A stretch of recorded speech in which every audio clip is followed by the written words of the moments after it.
paz que ao despertar de um novo homem nos induz. Te conclama, irmão, de última hora, a ingressar nesta seara de luz. Te conclama, irmão, de última hora. Boa noite a todos. Que a paz do Mestre nos envolva.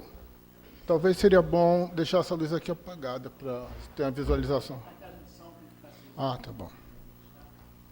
Bom, falar em prática mediúnica no Centro Espírita Trabalhadores de Jesus seria uma grande incoerência minha, porque quando estava no grupo Espírita Nosso Lar, em São Pedro da Aldeia, foi aqui que eu vim beber dos conhecimentos dessa casa. Agradeço muito a Paulo Jorge, que num seminário, eu lá, encarregado da doutrina, trouxe para um seminário toda a minha equipe mediúnica, e o seminário foi altamente positivo. O próprio querido Marcelo Turra também esteve lá, a nosso chamado, fazendo um trabalho sobre desobsessão, desobsessão, uma palestra, também altamente esclarecedor. As conversas que eu tinha com Helena quando nos encontrávamos pelos caminhos de Cabo Frio. Então, não é a nossa ideia, não é a nossa capacidade tentar chegar aqui para ensinar sobre prática mediúnica para esta casa, né? Mas, como nós temos, falando só dos encarnados, sem esquecer dos encarnados, uma plateia grande aqui, uma plateia assistindo pela internet, o tema é sempre abrangente e causa, em alguns momentos, certas dúvidas, então nós vamos tentar muito mais tirar as dúvidas ou buscar meios para as pessoas se esclarecerem do que é realmente uma prática mediúnica.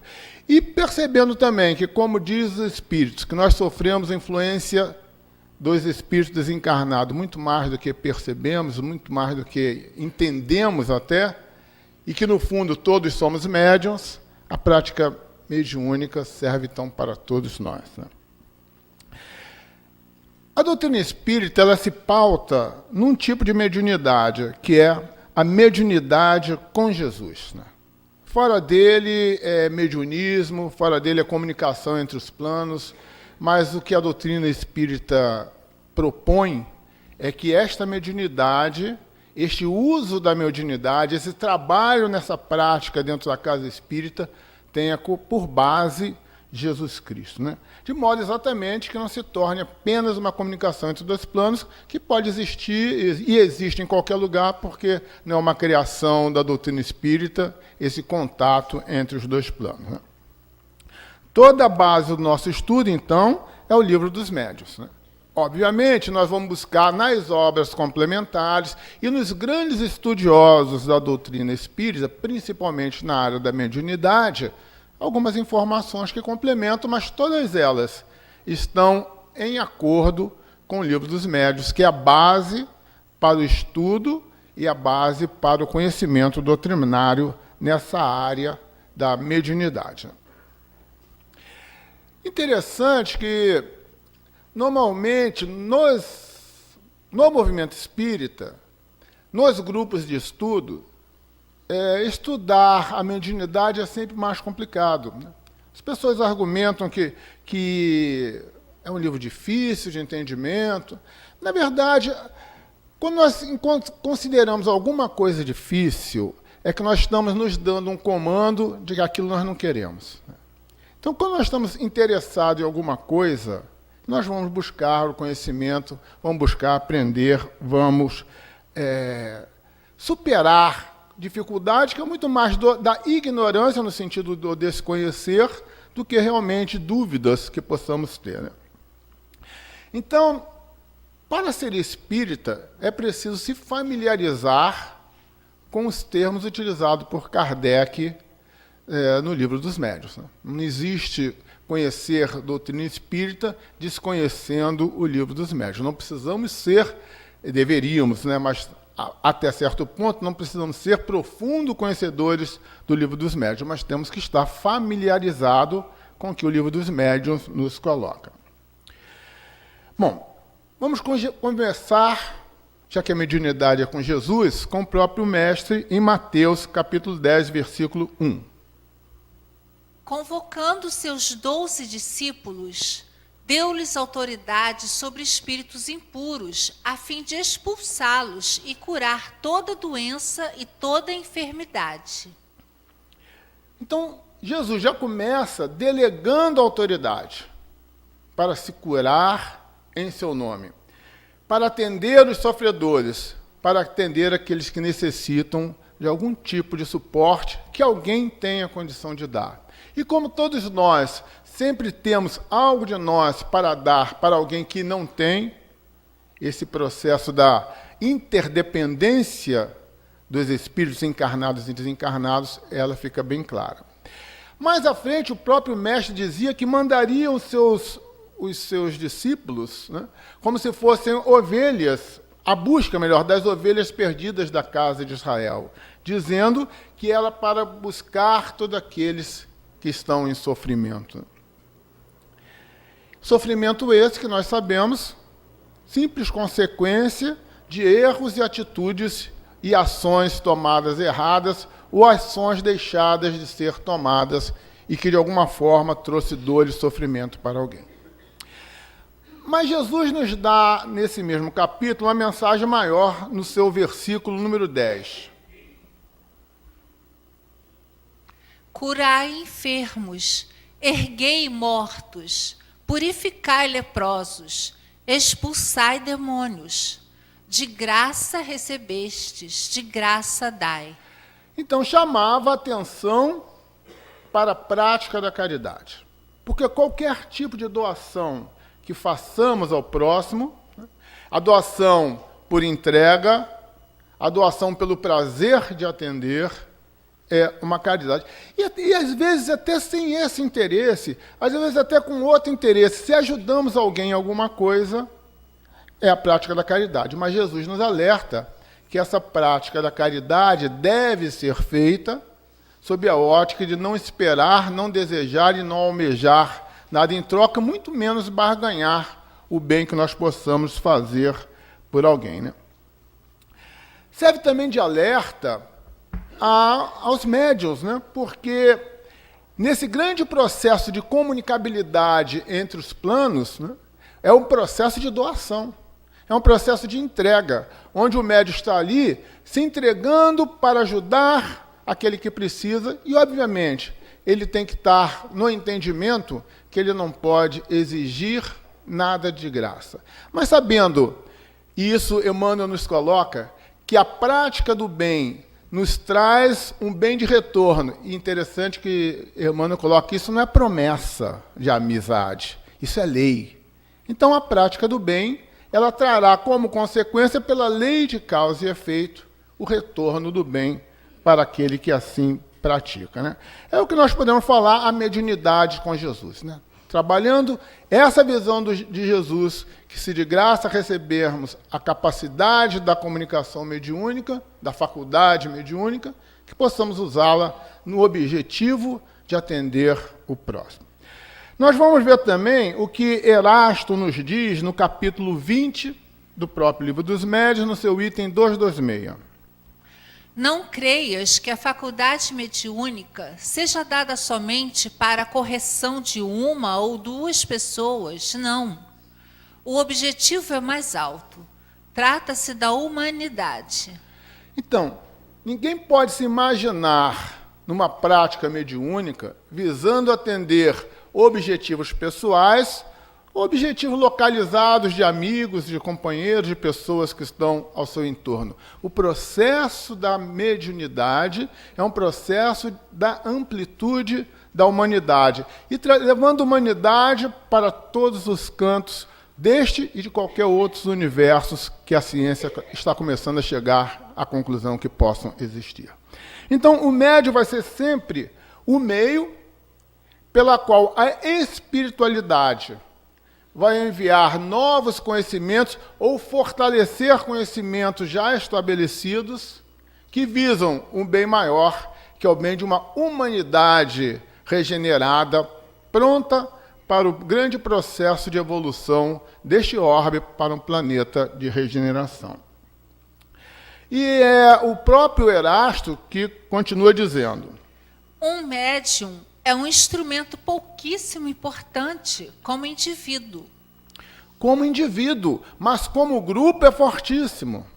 E a importância que nós temos, que nós somos parte de uma grande engrenagem. Somos uma pequena peça de uma grande engrenagem, mas se nós, como peça, estivermos emperrando esta engrenagem, por mais portentosa que seja essa engrenagem, ela não vai funcionar. Então, o médium, como diz Erasto, ele é um instrumento pouquíssimo importante como indivíduo. Mas o grupo mediúnico, quando envolvido um no outro, no processo da fraternidade, no processo do interesse comum, é uma estrutura fortíssima, porque é por este grupo que chegarão as ajudas, que chegarão os novos conhecimentos. Mas, afinal, né, o que implica a faculdade mediúnica? Nós vamos encontrar, já agora no Evangelho segundo o Espiritismo, no capítulo 24, diz Kardec. A mediunidade não implica necessariamente as relações habituais com os espíritos superiores. É simplesmente uma aptidão para servir de instrumento, mais ou menos dócil, aos espíritos em geral. Então, o médium não pode ter a pretensão de só querer dar passividade para espíritos luminares. Até porque, no momento, hoje, o grande processo das reuniões mediúnicas é atender o sofredor. E o grande processo das casas espíritas é levar a evangelização da humanidade para diminuir o número de sofredores que procurarão as reuniões mediúnicas. Então, nós temos que ter essa visão que, na verdade, o médium está ali para atender espíritos sofredores. Sofredores de todas as montas, porque aquele que obsedia alguém também é um grande sofredor. Porque se ele estivesse bem com ele mesmo, ele estaria tratando de seguir seu caminho, em vez de se preocupar em prejudicar alguém. Mas ele fala aí em ser um médium dócil. E Allan Kardec vai chamar esse médium dócil de bom médium. E, afinal, o que seria ser um bom médium? O bom médium não é, portanto, aquele que tem facilidade de comunicação, mas o que é simpático aos bons espíritos e só por eles é assistido. Essa leitura inicial, ou até pelo menos durante, vamos dizer aí, quase 100 anos, né, uns 80 anos, essa simpatia ficava uma coisa, será o quê? Será que o espírito olha para o médium e sente essa simpatia que muitas vezes nós sentimos um pelos outros? E André Luiz, quando chega com a sua obra, vai nos falar que esta simpatia nada mais é do que afinidade vibracional. Energia que cada um tem, de modo que aqueles que estão nesta mesma faixa de sintonia possam efetuar a comunicação. Entendendo que ser bom médium não é aquele que dá diversas comunicações numa reunião. Até porque aquele médium que chega numa reunião mediúnica e ele dá uma passividade, 2 minutos depois ele está dando outra, o grupo mediúnico tem que chamar esse médium para conversar. Até porque ele está muito mais tomando o espaço dos outros trabalhadores e algum problema específico com ele.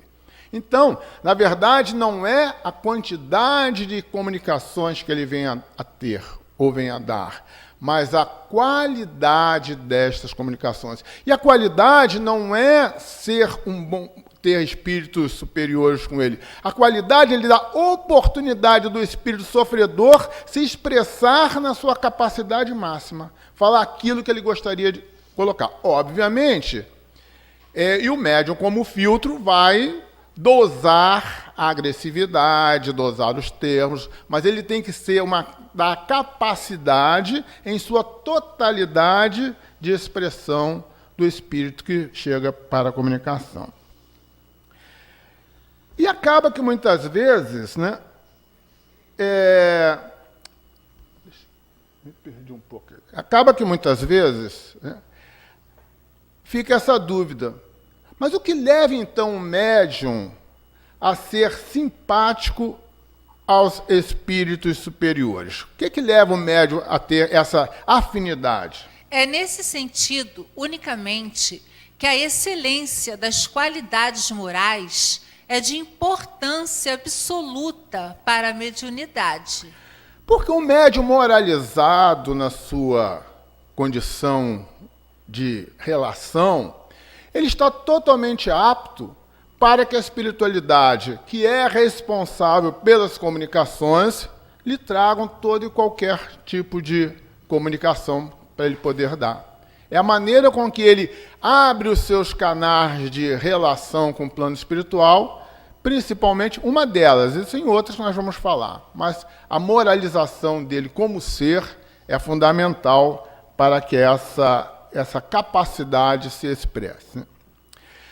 E nós vemos pessoas, obviamente, conforme os estudos nas casas espíritas vão crescendo, esse tipo de comentário é menor. Mas muita pessoa vai falar, trabalhar na mediunidade é muito cansativo, porque eu tenho que, no dia eu tenho que fazer isso, tenho que deixar de fazer aquilo, não posso ver minha televisão, tenho que me preparar, tenho que estudar, tenho que ficar em prece, tenho que procurar estar calmo, alimentação, isso é muito cansativo. E a gente vai buscar Emmanuel, que nos dizia: fazer o bem não é algo que nos canse. E quem trabalha na mediunidade com o prazer da satisfação de ser o meio de comunicação entre os planos, sabe muito bem isso que Emmanuel está falando. Passa a ser prazeroso para o médium estar trabalhando no bem. Saber que por ele, tantos companheiros estão sendo atendidos, por eles, tantos companheiros estão sendo esclarecidos de diversas situações e diversos comportamentos que ele tem. Obviamente que existe aquela mediunidade que ela vem num contexto provacional. Ela aí vai trazer algum tipo de sofrimento, até a moralização do médium, ou até ele começar o processo de moralização, onde até ele começar a estudar a doutrina espírita, entender aquilo que está se passando com ele. Aí aquilo que era sofrimento deixa de ser. Porque tudo passa pela perseverança na sua transformação moral. E conforme eu persevero na minha luta de ser melhor a cada dia, todas essas dores vão sendo atenuadas por esse comportamento moralizado. E Allan Kardec, lá na introdução do Livro dos Médiuns, fala nos objetivos da obra, do Livro dos Médiuns. Seu objetivo consiste em indicar os meios de desenvolvimento da faculdade mediúnica, tanto quanto permitam as disposições de cada um, e, sobretudo, quando ela exista. No movimento espírita, de um tempo para cá, surgiu a ideia de não se trabalhar o termo desenvolvimento, se trabalhar o termo estudo da mediunidade. Nada contra. Perfeito, porque a mediunidade é estudo. Mas nós temos que entender que desenvolvimento é uma palavra trazida por Kardec. A diferença é que as pessoas começaram a entender desenvolvimento como criar mediunidade, mas desenvolver não é criar nada. Desenvolver é pegar algo que existe e trabalhar aquilo para que aquilo cresça e floresça de maneira melhor. Então, aceitamos, obviamente, entendemos que estudo da mediunidade talvez seja mais completo, né? Porque envolve essa palavra fundamental, estudo, mas desenvolver a mediunidade não é na ótica que algumas linhas religiosas têm de se criar a mediunidade. Desenvolver alguma coisa é pegar algo que já existe e fazer com que aquilo cresça.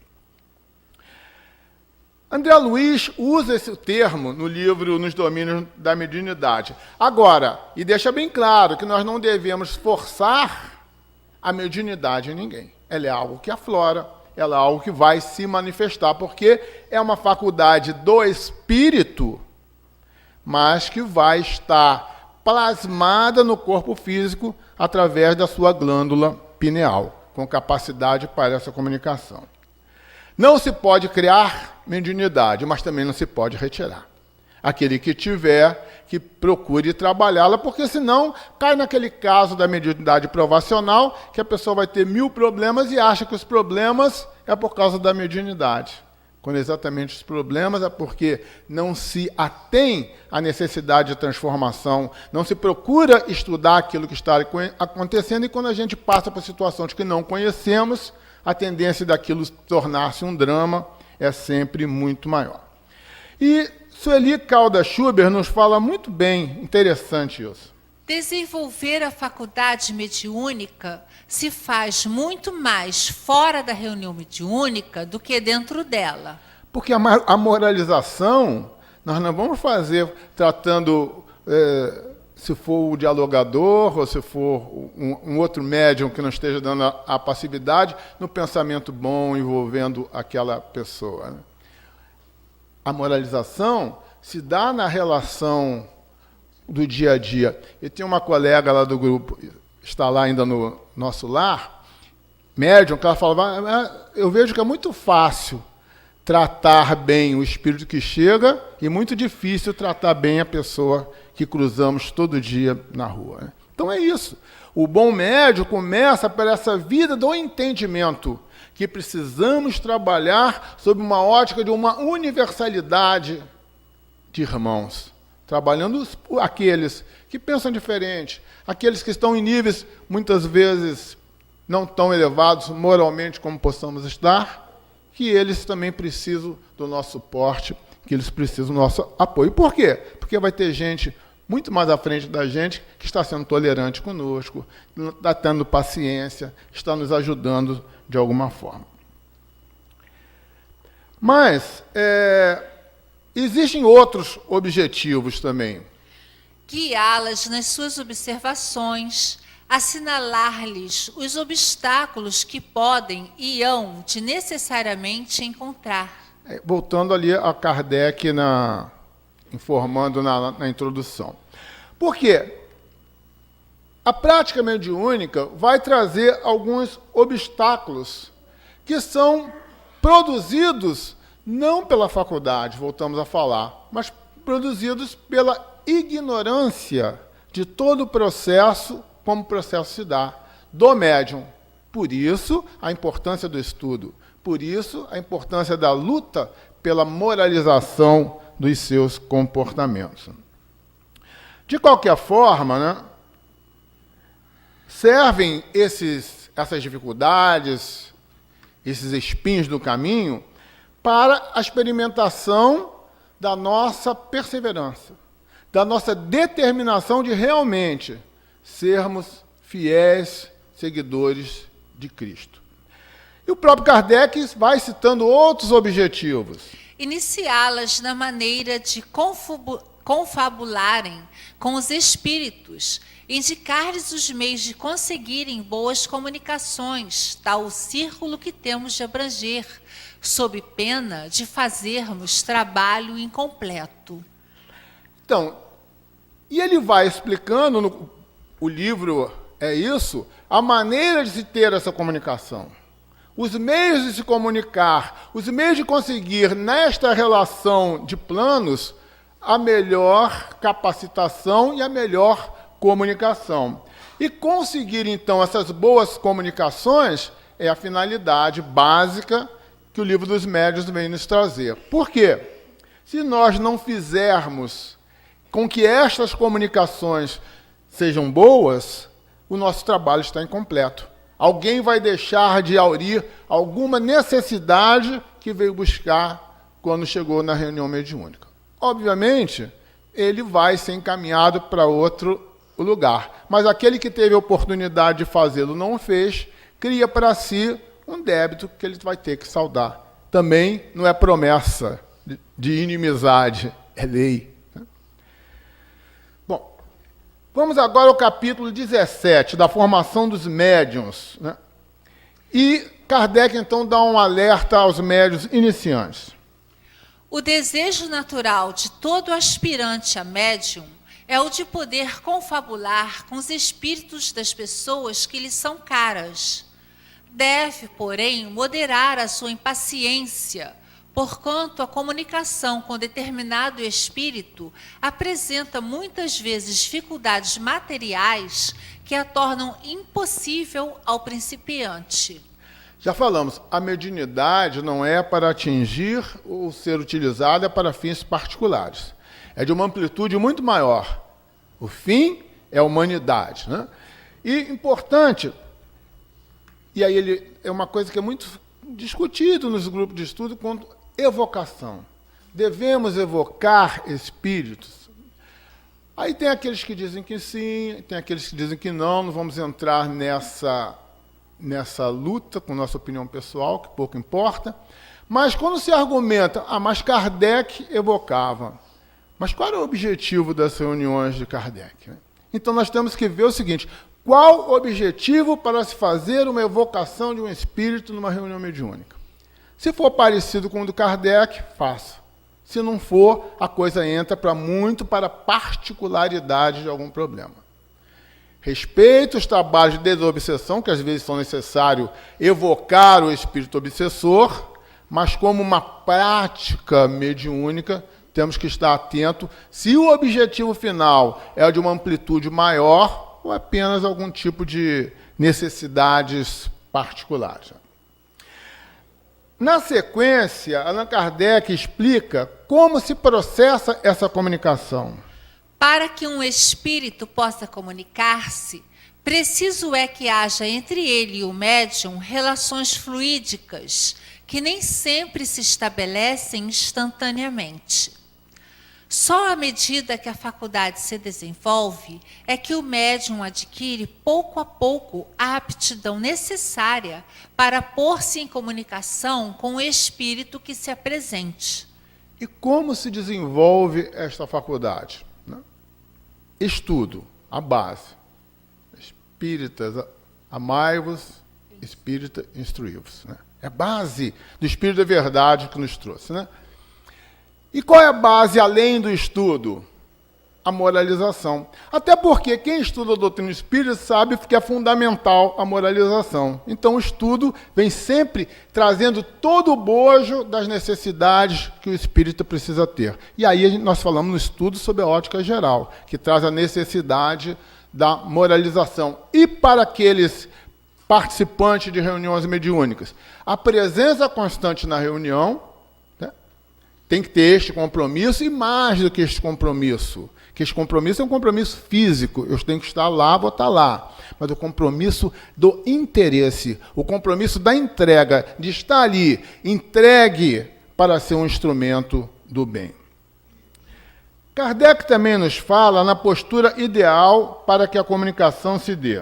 Coisa ainda mais importante a ser observada são a calma e o recolhimento, juntas ao desejo ardente e à firme vontade de conseguir-se o intuito.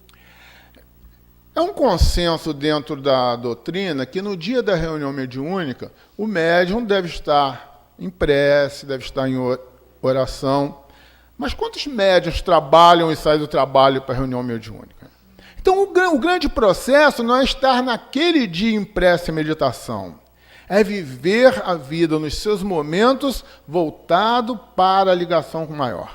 Voltado para o Cristo. Voltado para a ligação com espíritos maiores. Até porque naquele dia, se ele é uma pessoa que procura a meditação no seu dia a dia, procura estar sempre em paz, mas naquele dia no trabalho, ele teve um dia pesado, quando ele entra naquele momento que antecede a reunião mediúnica e faz aquele desligamento, se podemos dizer assim, do mundo lá fora, ele rapidamente entra naquele momento que ele vive tradicionalmente. Agora, se é um médium que leva uma vida estorvada, o que adianta no dia da reunião ele entrar em meditação? Alguma coisa adianta, mas não o suficiente para que ele seja exatamente esse bom médium que Kardec nos orienta. E esse desejo ardente, né, e essa firme vontade, é importante, então, ter esse entendimento que ele está indo ali como um instrumento de um processo muito maior, como uma pequena engrenagem, uma pequena peça dessa grande engrenagem que é levar conhecimento e lenitivo aos que sofrem.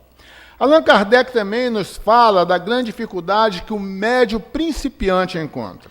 O escolho com que topa a maioria dos médiuns principiantes é o de terem de haver-se com espíritos inferiores. Toda a atenção precisam pôr em que tais espíritos não assumam predomínio, porquanto, em acontecendo isso, nem sempre lhes será fácil desembaraçar-se deles. É importante o médium que está começando ter esse conhecimento que essas comunicações iniciais se darão com espíritos de pouca evolução. Né? Tudo é processual. Ninguém pode esperar que o CEO de uma empresa vai ensinar o estagiário que está entrando. Assim como um general não vai ensinar um soldado sobre a arma que ele está usando. Tudo é processual. Vai ter alguém no nível um pouco acima dele que vai ajudá-lo, até que ele esteja capacitado para ter ensinamentos maiores para galgar altos voos. Né? E Kardec chama esses espíritos de espíritos do ofício, ou seja, são os instrutores. E às vezes esses instrutores trazem algum grau de dificuldade exatamente para quê? Para testar determinação, perseverança e vontade de trabalhar no bem. Se nós olharmos os nossos principais médiuns, podemos falar Chico, Divaldo, Raul Teixeira, todos eles falam que seus primeiros 4, 5 anos de comunicações escritas foram mandadas rasgar e jogar fora. Por mais bonito que tenham sido aquelas páginas. Porque tinham sido feitas pelos espíritos do ofício, treinando-os para a tarefa de estarem afinizados, como eu falei, para serem meios de atuação de espíritos mais evoluídos. E quando a gente não consegue entender isso, e acha que não, vou jogar fora não, que isso aqui é muito bonito, isso aqui foi o espírito de Bezerra de Menezes, que na minha segunda, terceira comunicação apareceu, eu estou abrindo meu campo energético para processos obsessivos que chegarão na fascinação, e médium fascinado talvez seja o maior problema que uma casa espírita possa ter dentro de um grupo mediúnico. Bom, e para combater essa possibilidade, Sueli Caldas Schubert nos diz: o ponto fundamental para o médium é o estudo prévio da teoria, o estudo constante. Já falamos na necessidade do estudo, mas vamos abrir o leque.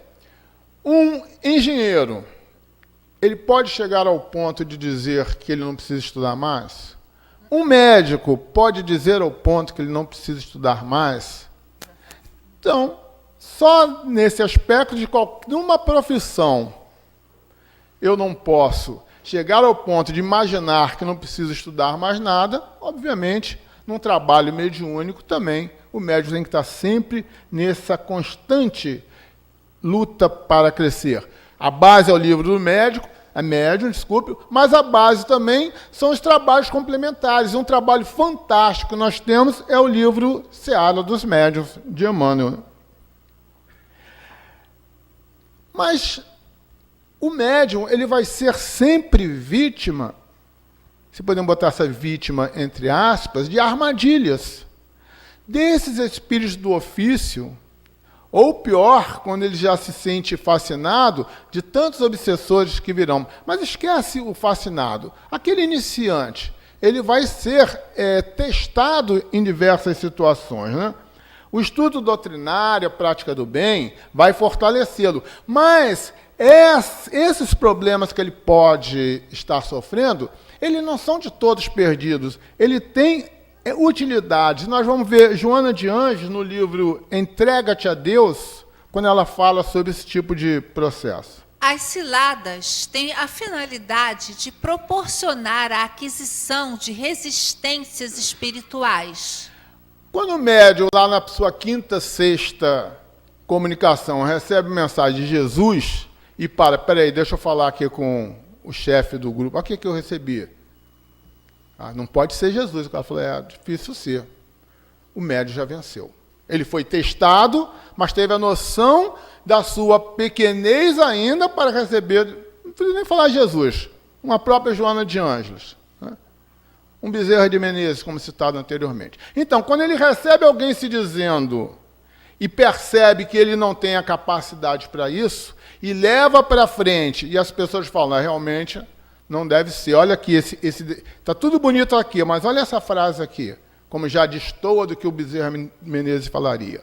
Então, ele já venceu um primeiro ataque. E ele começa a se fortalecer, porque ele começa a se perceber, como falou lá Erasto, individualmente, como muito pouco, mas ele, dentro de um conjunto, ele se fortalece, porque ele tem o respaldo e o apoio de outros médiuns e dirigentes mais experientes. Né? É nas dificuldades, e aí serve para a vida, tá, gente? É nas dificuldades da vida que nós colocamos e nos posicionamos se a doutrina espírita realmente está incorporada em nós mesmos. Ou se apenas somos estudantes, da doutrina espírita. Né? Estudantes que nada apreenderam. Pode até ter aprendido. Sabe que na pergunta tal, os espíritos responderam tal. Que no livro do médium tem tal situação. Mas não apreendeu a ponto da doutrina sair do cérebro, do conhecimento, para ir ao coração, para ir ao sentimento, para ir à vida de relação. Já no capítulo 20, Allan Kardec nos fala sobre a relação entre mediunidade e moralidade. A faculdade propriamente dita se radica no organismo, independe do moral. O mesmo, porém, não se dá com o seu uso, que pode ser bom ou mau, conforme as qualidades do médium. Como falamos, a faculdade mediúnica é um processo ao qual o espírito aceitou trazê-la para esta encarnação. A faculdade mediúnica, ela nunca é imposta. Ela é aceita pelo espírito no plano espiritual. Desta forma, ele vai plasmar no corpo físico uma glândula pineal que proporcionará esta comunicação entre os planos. Então, a faculdade é orgânica. O uso dela é do espírito. Então, se eu vou usá-la positivamente ou se eu vou usá-la negativamente, a responsabilidade é única e exclusivamente minha. E Emmanuel nos fala no livro Seara dos Médiuns já citado. Não é a mediunidade que te distingue, é aquilo que fazes dela. Imagina se Chico Xavier não tivesse utilizado a sua mediunidade para o trabalho que ele fez. Nunca teria sido, poderia ter sido um homem milionário, mas nunca teria sido o líder espiritual que esse mundo recebeu. Não existe médium infalível. Hoje até a Igreja Católica já não aceita mais a infalibilidade papal. Então, não será uma doutrina espírita, uma casa espírita, que aceitará a infalibilidade mediúnica do médium, né? Não das comunicações. Até porque até as comunicações podem ser falhas também, em função da incapacidade do médium de entender o espírito. Isso aí já quebra toda a mensagem que o espírito possa estar trazendo. Nós vamos achar também no livro, voltando a falar, que médium perfeito é médium fascinado. E a casa espírita tem que ter a firmeza para impedir que esse processo continue. É difícil, é complicado, às vezes são médiums de 10, 15 anos dentro da casa espírita, mas a casa espírita não está para atender interesses pessoais. Ela está para entender um interesse muito maior, que é o bem da humanidade. Emmanuel, no livro O Consolador, quando questionado sobre qual a maior necessidade do médium, disse: a primeira necessidade do médium é evangelizar-se a si mesmo antes de se entregar às grandes tarefas doutrinárias, pois, de outro modo, poderá esbarrar sempre com o fantasma do personalismo, em detrimento de sua missão. Um médium, moralmente, não digo nem evoluído, na luta para a sua transformação moral, ele nunca será pego por essa situação, né? Porque ele entenderá que o personalismo não faz parte do processo da relação do médium com o plano espiritual. E diz, então, o nosso querido Emmanuel, da importância da evangelização. Evangelização, que é a grande base, e Dr. Bezerra de Menezes, uma comunicação através de Divaldo no início do século, 2004 mais precisamente, dizia que as casas espíritas têm que deixar de ser centro de atendimento de sofredores para ser um centro de formação do homem de bem. Porque esse é o nosso trabalho no século XXI. Esse é o trabalho que as casas espíritas têm que trabalhar. Trabalhar a moralização, trabalhar a formação do homem de bem. Porque quantos mais homens de bens, e a gente fala no gênero, existirem, né, menos sofredores existirão. Mais exemplos para que novos homens de bens surjam, né? Então, o trabalho da Casa Espírita hoje, continuar atendimento de sofredores, obviamente, claramente, mas começar a trabalhar a moralização dos encarnados, porque sabemos que nos grupos de estudos não tem só encarnados. Então, nós estamos moralizando também espíritos que estão no plano espiritual, mas já estão em condição de ouvir o que é dito, o que é discutido dentro de um grupo de estudo. Por isso, a seriedade que os grupos de estudo devem ter. Porque não são só os encarnados, amigos que estão ali, que se pode conversar besteira. Tem gente do plano espiritual ali precisando da informação firme, da informação fraterna, mas da informação baseada e doutrinária. Um livro muito importante é o livro Missionário da Luz, né? No seu capítulo 9, o título é Mediunidade e Fenômeno. E, com certeza, é um livro que tem que ser, um capítulo que tem que ser lido por todos que militam nos grupos mediúnicos. Nesse capítulo, Alexandre, no plano espiritual, convoca espíritos que vão reencarnar com a mediunidade e convoca espíritos de médios durante seu sono para comparecerem a esta reunião, né? E ele faz um grande alerta aos médiuns. Se aguardais a companhia sublime dos santos, santificai-vos na luta de cada dia, porque as entidades angélicas não se mantêm insuladas nos júbilos celestes e trabalham também pelo aperfeiçoamento do mundo, esperando a vossa angelização. Se desejais a presença dos bons, tornai-vos bondosos por vossa vez. Sem afabilidade e doçura, sem compreensão fraternal e sem atitudes edificantes, não podereis entender os espíritos afáveis e amigos, elevados e construtivos. Ou seja, não tem espírito puro ouvindo harpa tocar. Estão todos trabalhando e dispostos a nos ajudar. É uma das respostas do Livro dos Espíritos, mas depende de nós.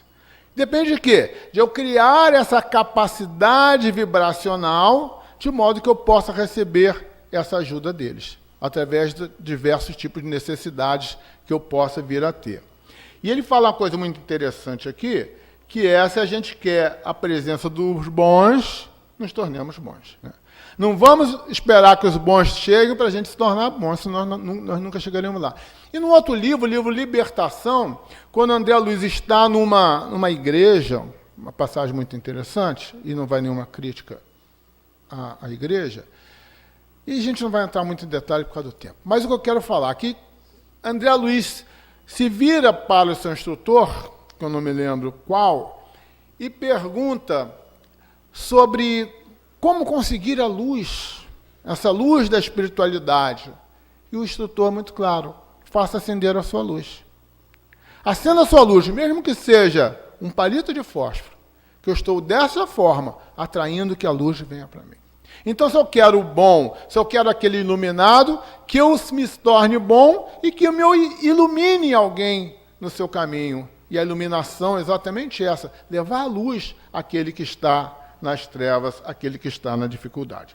Fundamental transformação moral para todo médium e para nós que somos médios também, né?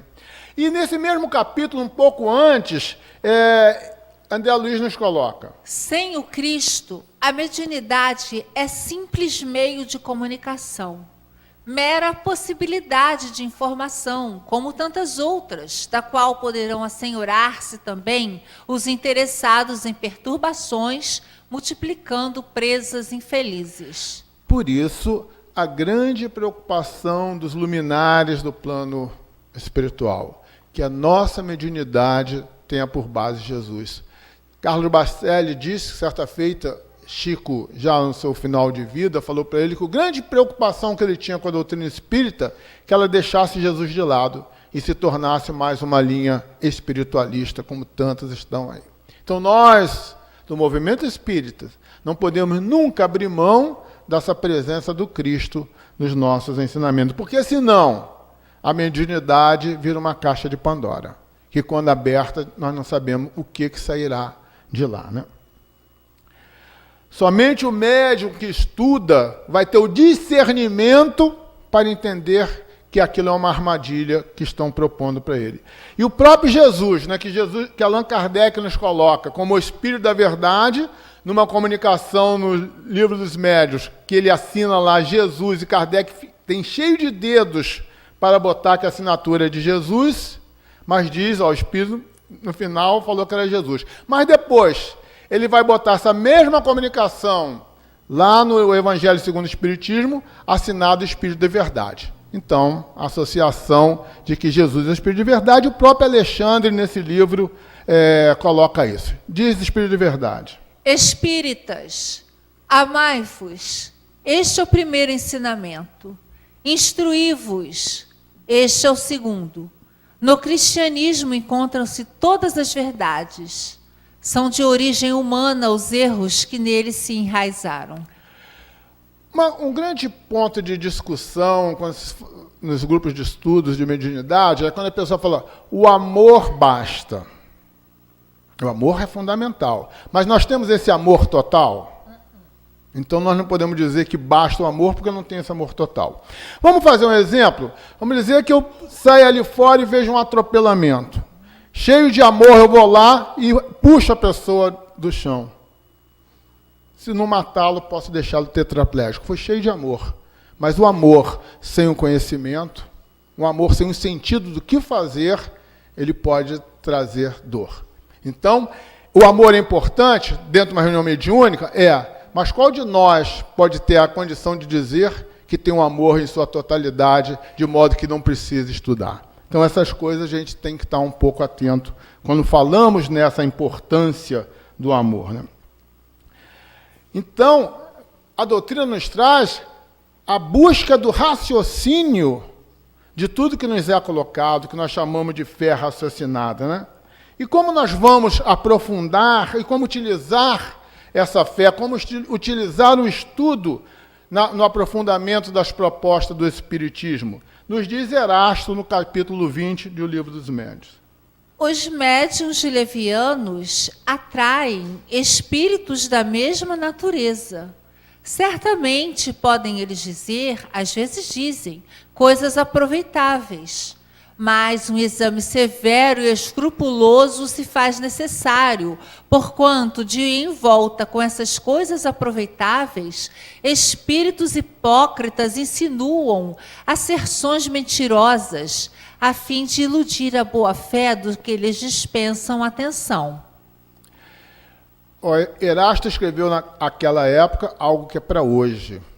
Porque hoje o que tem de mediunidade se transformando em livros, lembrando que os nossos 3 principais médiuns, no caso de Dona Ivone, só um livro dela, colocando o quarto, ficou mais de 40 anos, algo assim, para ser lançado, o principal livro dela, né? As pessoas estão fazendo livros e estão colocando. E na área de sexualidade está uma festa, né? Porque cada um quer justificar os seus comportamentos, e a sexualidade virou agora quase como uma orientação em que o pobre do espírito não pode fugir, né? Quando a gente sabe que não existe arrastamento nem para o bem nem para o mal. Existem as colocações e cada um segue aquilo que lhe convém. E aí não vai crítica, porque cada um tem direito de guiar os seus caminhos. Mas nós temos que ter muito cuidado, principalmente com o que está surgindo de literatura que se diz espírita e que lá no bojo vem um monte de bobagem E as casas espíritas sérias, na sua venda de livros, na aceitação de livros para as suas bibliotecas, tem que ter muito cuidado nessa avaliação. Então, nos mostra Erasto qual a atitude a ser tomada. Daí a necessidade de serem os diretores dos grupos espíritas dotados de rara sagacidade para discernir as comunicações autênticas das que não o são e para não ferir os que se iludem a si mesmos. Um grupo mediúnico ele tem que ter por base a fraternidade. Mas a fraternidade não pode ser um escudo para que erros aconteçam. E essa talvez é a maior dificuldade do diretor de uma reunião mediúnica. E para ser diretor de uma reunião mediúnica, ele tem que ter um padrão de moral em que ele tenha influência moral sobre cada membro daquela reunião. Para ele ter a tranquilidade de falar, companheiro, você está errado. Você está tendo este comportamento que não é digno da doutrina espírita. Agora, até a maneira de falar isso é importante também, porque o fato de um médium estar por um momento errado não significa que ele tem que ser jogado fora, como lixo. Pelo contrário, ele tem que ser envolvido, ele tem que ser abraçado, mas ele tem que ser doutrinado ou chamado à sua realidade. E médium que tem melindre tem que ser tudo menos médium, porque o espírita e o trabalhador espírita não pode ter melindre. Ele tem até argumentar quando for chamado a atenção, mas sempre tentar prestar atenção por que meu comportamento me fez com que essa pessoa me chame a atenção. Senão a gente se comenta naquele processo de que eu não erro a infalibilidade. Né? E finaliza então Erasto. Melhor é repelir 10 verdades do que admitir uma única falsidade, uma só teoria errônea. Essa frase é fantástica, porque se eu aceito um erro e aquilo cresce, vai ser muito mais trabalhoso eu voltar para o ponto inicial. Mas quando eu não aceito uma verdade, é porque o grupo não está preparado ainda para aquela verdade. Mas como é verdade, ela em algum momento voltará com mais força. Então é melhor, na dúvida, deixa de lado, não joga fora, vamos esperar mais um pouco. Vamos esperar se vai ter outras comunicações nesse plano. Se nós olharmos no capítulo 4 do Livro dos Médiuns, quando Kardec vai falar sobre a teoria dos efeitos físicos, e que ele faz um monte de perguntas para São Luís. Não sei se ao final, não, no início das perguntas, ele diz que aquelas respostas de São Luís foram confirmadas por outros espíritos, que é a comunicação universal do ensino dos espíritas. Ela tem que ter respaldo dos espíritos, desculpe. Ela tem que ter um respaldo da espiritualidade, e não de um médium só. E olha só, era Kardec conversando com o espírito de São Luís. Então, trabalhar a mediunidade dentro da casa espírita é trabalhar a mediunidade com Jesus. Essa é a grande base da doutrina espírita. Jesus, guia e modelo da humanidade, consequentemente, guia e modelo do movimento espírita. E o que é, então, a mediunidade com Jesus? Nós vamos buscar em Raul Teixeira, que diz: a mediunidade a serviço do bem. É tudo que a doutrina espírita vem nos mostrando há 160 anos. Que possamos, então, vivenciar a nossa experiência neste momento na Terra, né? Sejamos médium ou não, com essa ideia de que o Cristo é o nosso modelo e guia. Muito obrigado, boa noite.